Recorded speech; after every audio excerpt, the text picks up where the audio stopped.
Alors, rebonjour les amateurs de couteaux. Ici, c'est Jean qui vous retrouve pour une autre vidéo de mes top couteaux par mécanisme de verrouillage. Là, on est à notre dernière vidéo de ce type-là. Alors, je vous mets deux mécanismes parce que j'ai moins de couteaux qui correspondent à ces mécanismes de verrouillage-là.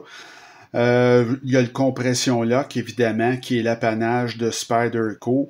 Je vous dirais que le brevet sur ce mécanisme-là vient de tomber, ça fait pas tellement longtemps. Et là, il commence à avoir des offres de d'autres compagnies, notamment Vosteel, qui utilisent le système compression lock, mais moi, j'en ai pas présentement de ces couteaux-là. Ils sont plutôt dispendieux, j'en ai pas. Donc, j'ai juste des Spyderco. Et l'autre mécanisme que je vous propose, c'est j'ai mis le triade lock là, et verrouillage de dos dans la même. Disons que c'est des verrouillages de dos. Le triade d'Emco, finalement, n'est qu'un verrouillage de dos renforcé. Alors, on commence tout de suite par le compression lock. Alors, comme je vous dis, ça, c'est un brevet qui, jusqu'à tout récemment, appartenait à Spyderco. Un peu comme le Axis Lock chez Benchmade, sauf que c'était plus récent. Alors, le brevet a tombé là, vraiment pas longtemps, peut-être un an ou deux le maximum, et il commence à avoir des compagnies qui vont servir du compression lock, qui finalement, on va se le dire, c'est un verrouillage de doublure, mais monté sur le dessus. Hein. C'est ce que c'est finalement, ou à peu près. Là, il n'y a pas. Mais c'est quand même beaucoup plus efficace. Moi, je trouve que c'est une très bonne idée parce que c'est le volet sécuritaire pour les doigts, là, c'est tout aussi solide qu'un verrouillage de doublure, mais c'est extrêmement sécuritaire, ce que le verrouillage de doublure est plus problématique un petit peu, là. Alors, ici, on commence avec le PM2, grand classique, évidemment. J'ai payé ce couteau-là 226 là, donc ça se vend plus cher que ça aujourd'hui. C'est une poignée qui n'est pas la poignée d'origine. En passant, je ne vous ferai pas évidemment mon top 5. Là. Je vais faire un top 3 pour les compressions lock et top 2 pour les verrouillages de dos. Ici, vous avez la version miniature du PM2, finalement, qui est le Para 3. Donc, le Para 3, un excellent couteau aussi. Lui, tout est d'origine. La poignée est d'origine. C'est un G10 camouflage, très bien. Ergonomie extraordinaire. Très, très, très, très bon petit couteau. Le problème qu'il y a avec ce couteau-là, c'est, il y en a un seul finalement, c'est cet affreux trou de lanière qui est beaucoup trop gros, qui a été posé, je vous dirais, de manière qui compresse énormément. C'est très dur à démonter. Et regardez-moi la position du clip. Tu sais, la position de clip a aucun sens. Donc, si vous voulez remédier à ce problème-là, c'est de mettre un clip Lynch qui va vous coûter 40 donc qui vient recouvrir le trou un peu. Mais bon, moi, ça me tentait pas de faire ça, mais si ça vous dérange pas de ce petit inconvénient-là, ben, le clip fonctionne bien, c'est juste qu'il est mal positionné. C'est un excellent couteau, mais il est cher, comme tous les Spyderco. J'ai payé 202 et à l'heure actuelle, je suis pas sûr que vous pourriez vous le procurer à ce prix-là. C'est un diminutif du PM2, comme je vous dis, là, c'est quand même, c'est super bien, mais moi je l'ai dans la version avec les pleins montants, pas la version light. Là, il y a comme un problème avec cette version-là, je vous recommande pas vraiment. Mais la version pleine avec les pleins montants comme celle-ci, excellent couteau, vraiment très très bon. Un de mes préférés, c'est le Sage 5. Alors ça, c'est un autre Spyderco. Lui aussi, évidemment, compression lock. Lui, il a un bushing de pivot, s'il vous plaît. Et c'est un couteau qui est formidable, lui, pour comme EDC. Juste de la bonne grosseur, très léger. Il n'y a pas de problème avec le petit trou là, de lanière. Vous avez la clip attache-feuille qui est formidable. L'ergonomie fantastique sur ce couteau-là, vraiment un couteau remarquable. J'ai payé 155 ce couteau-là, mais ça venait avec des petites poignées en grivorie là, affreuses. Alors je les ai changées. Ça m'a coûté 75 et j'ai mis cette poignée-là en fibre de carbone G10, qui est très très belle. Mais bon, si vous l'achetez à 155, je ne sais pas si vous allez pouvoir l'avoir à 155, mais ça va être avec des petites poignées très très laides là, en FRN ou Grivori. Ici, vous avez le Spyderco Caribbean. C'est un couteau merveilleux, mais c'est un couteau de plongée. Alors, ce couteau-là, il est dans un acier LC200N, qui est un acier absolument non corrosif, alors inoxydable à 100%. Vous pouvez laisser ce couteau-là dans l'eau de mer pendant 6 mois, puis il va quand même fonctionner exactement comme il fonctionne là. Tous les montants à l'intérieur, tout est fait en 200N. C'est un couteau qui est absolument, là, comme on dit, anti-rouille, rust-proof. Et la poignée, ben, elle est faite en conséquence que si vous faites de la plongée sous-marine, vous l'échappez, il va être facile à retrouver dans le fond de l'eau. Alors, c'est un couteau extraordinaire, mais qui, évidemment, un très grand couteau qui a un peu l'allure d'un PM2 si vous voulez, mais moi je vous dirais que je préfère l'ergonomie du PM2, mais l'ergonomie là-dessus est quand même excellente là. Et c'est un couteau que j'avais payé 240 quand même, et ce couteau-là, je vous dis là, à moins que vous l'ayez en vente, vous ne le trouverez pas en bas de 300 $, ce couteau-là. Spyderco Caribbean.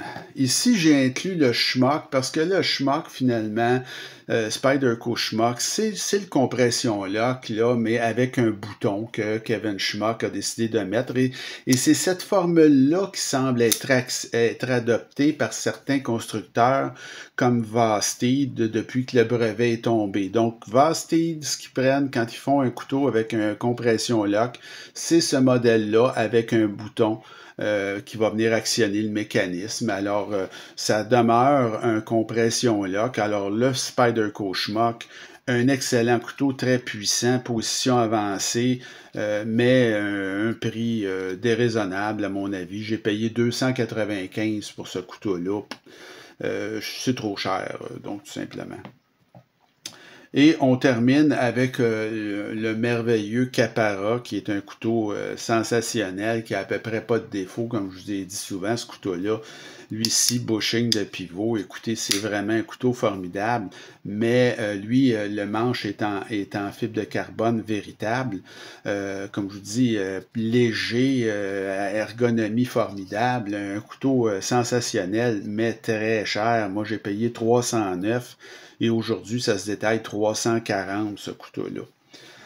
Alors, je vais vous mettre tout de suite mes 3 meilleures compressions lock. Alors, j'ai retiré le Schmock, parce que je trouve que ça a des allures, qui ne plaît pas à tous. J'ai retiré également le Caribbean, parce que c'est un couteau qui a un usage, disons, particulier là, pour la plongée sous-marine.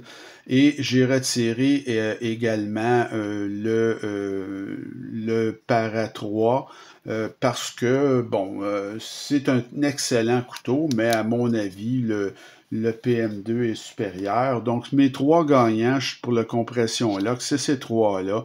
Donc, vous avez le PM2, évidemment, le grand classique, le couteau iconique. Vous avez ensuite le Sage qui, à mon avis, comme petit EDC de poche, est vraiment formidable. C'est à peu près ce qui se fait de mieux chez Spyderco. Si vous n'aimez pas les grands couteaux comme le PM2. Et si vous voulez un couteau de luxe, mais qui est quand même très capable, qui est formidable, vous avez le Capara, qui est un couteau qui n'a à peu près pas de défaut, mais il faut payer. Au niveau maintenant des verrouillages de dos, alors ce qu'on appelle le Triad Lock chez Cold Steel, vous avez l'American Lawman. Alors celui-là, il faut faire attention quand on le ferme, très dangereux. Vous pouvez vous couper. Alors c'est préférable de vous garantir là, la fermeture à une main avec ça. Là, non, parce que ça se ferme. Regardez comment est-ce que la lame se ferme là. Si ça vous tombe, si vous avez le doigt ici là, puis la lame fait ça, vous allez vous couper. Donc, un mécanisme qui, évidemment, d'une puissance ahurissante, ça vous laissera jamais tomber, ce mécanisme-là. C'est un couteau qui est fait pour durer la vie, le Lawman. Évidemment, l'ergonomie, elle est formidable. Ça, c'est fait pour les gros travaux. C'est fait pour travailler extrêmement fort. C'est un couteau très puissant. Et c'est un couteau que j'ai payé quand même 180 $, donc c'est pas donné, là. Vous avez, mais c'est une icône, là, hein, le Lawman. Vous avez aussi toujours chez Cold Steel, j'ai le Code 4 qui est un couteau pleine grandeur, lui aussi avec le triade. Donc faire attention quand on le déclenche, là, quand on enlève le mécanisme de verrouillage hyper puissant. Moi, je vous le conseille plutôt de le faire à deux mains, là, parce que c'est dangereux faire, en tout cas, essayer de fermer ça à une main. Vous avez le doigt qui est mal placé, puis vous pouvez vous couper. Ça m'est déjà arrivé. Et c'est très rare que je me coupe en passant, là. Alors ça, c'est le Code Force. C'est une bonne alternative au Lawman, je trouve. Moins confortable, un peu moins ergonomique, mais quand même une poignée en aluminium, tandis que le Lawman, c'est du G10.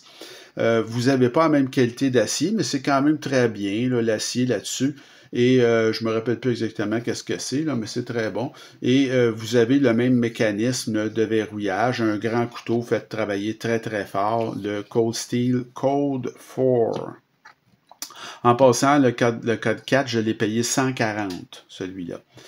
Vous avez le très très joli petit Spyderco Chaparral. Alors lui, c'est un verrouillage de dos, un des plus grands designs selon moi de Sal Glesser, le fondateur de Spyderco. C'est vraiment de toute beauté ce petit couteau-là, c'est tout mignon. C'est un couteau qui peut vous servir à couper une pomme ou des choses comme ça. C'est pas fait pour les gros travaux, mais ça pèse rien. C'est un petit couteau qui est très très élégant, fibre de carbone, bon, le laminé, mais de belle qualité quand même. Et bon, ce petit couteau-là est très, très ergonomique. Pour un petit couteau, c'est remarquable l'ergonomie qu'il y a là-dessus. C'est vraiment très beau. Mécanisme très puissant, un verrouillage par le dos, c'est très puissant et c'est très ancien comme mécanisme. Ce couteau-là, le gros problème, c'est qu'il est cher. Il est très cher pour ce que c'est. C'est 175 $ que j'ai payé ça. Et croyez-le ou non, le prix régulier est en haut de 200. Le dernier, alors c'est la marque un petit peu budget de Spyderco, Bird. Alors ce couteau-là, j'ai juste un couteau Bird en ma possession, c'est celui-là. C'est finalement un Delica, hein? C'est un Spyderco Delica. Mais Bird, la différence, ben, c'est parce qu'il vous donne le titane finalement. C'est pas un acier de grande qualité, c'est du 8CR 13 MOV, mais je veux dire aussi le verrouillage par le dos. C'est vraiment la copie conforme de Spyderco Delica, qui est une grande vedette chez Spyderco, mais à un prix réduit. Hein? C'est 90 $, puis il est en titane. Puis il est très beau, puis je vous dirais qu'il est plus ergonomique en plus qu'un Delica, parce que vous avez une position avancée. Donc très très bien, c'est le Bird Meadowlark que ça s'appelle. Alors, j'ai payé ça 90 $. Je ne le regrette pas du tout. Je trouve que c'est un très beau petit couteau, mais la qualité de finition, elle est inférieure à un Spyderco, il faut le dire quand même. Alors, c'est mes 4 couteaux que j'ai par verrouillage de dos. Et vous ne serez pas surpris d'apprendre, là, si je retire les moins bons, ben, je vais retirer le code 4 là, de Cold Steel. Et évidemment, je vais retirer le Bird Meadowlark de notre panel. C'est les deux couteaux que je retire. Ça va nous laisser le American Lawman, évidemment, qui est l'icône chez Cold Steel, là, incontesté. Et vous avez également le petit Chaparral qui est très luxueux, mais un prix vraiment là, un peu déraisonnable à mon avis. Alors, ça fait le tour pour cette vidéo de mécanisme de verrouillage. C'est la dernière que j'avais, comme je vous dis, dans cette playlist, là, dans cet onglet. Alors, j'espère que ça vous a plu comme vidéo. La prochaine que je vais vous faire, on va retourner à des vidéos de duel pour quelques vidéos. Mais j'ai eu une autre idée pour une nouvelle playlist que je vais ouvrir bientôt. Et l'idée est la suivante, c'est que j'ai des couteaux iconiques. Moi, ben, prenez par exemple celui-là. Là, vous ne pouvez pas avoir plus iconique que le PM2. Mais quelqu'un qui veut un PM2, bon, c'est bien le fun, mais je veux dire, c'est cher. Alors, j'ai pensé faire un onglet qui va vous proposer des produits de substitution. Alors, vous allez avoir le couteau iconique avec ses avantages tout ça, et son gros prix la plupart du temps. Et je vais vous proposer 5, 6, 7, 8 même,